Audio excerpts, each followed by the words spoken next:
Mayong hapon, yari ang mga nagapanguna nga balita.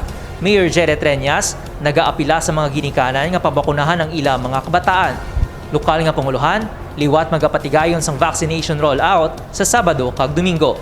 Nagaapila si Mayor Jerry Treñas sa mga ginikanan nga kung mahimo, suportahan ang vaccination rollout nga ginapatigayon, ilabi na para sa nag-edad 5 tubtob 11. Suno kay Mayor Treñas, kinahanglan nga mahaylo sang mga ginikanan ng ilang mga kabataan bangod libre kag epektibo ang bakuna sa COVID-19. Dako man ang mabulig sang bakuna bilang proteksyon sa sulod sang balay kag komunidad. Suno sa alkalde, kinahanglan pa sang maid-id nga kampanya sa barangay para magdamo ang nagapabakuna nga kabataan. Angot sini, liwat naman magkapatigayon sang vaccination rollout ang lokal nga panguluhan sa maabot nga Sabado kag Domingo, Pebrero 26 kag 27. Tatlo ka sites ang bukas para sa pediatric vaccination. Iniamo ang Mega World, SM City kag Robinsons. Magapadayon naman ang vaccination sa district health centers para maserbisyuhan ang kutob sa maluyag mag-avail sang bakuna o kun booster. Ang vaccination rollout sang syudad ang nagapadayon sa tinutuyo nga malabot ang tanan nga populasyon para liwat naman makabangon ang ekonomiya kag balik trabaho ang kutob sa naapektuhan sang pandemya.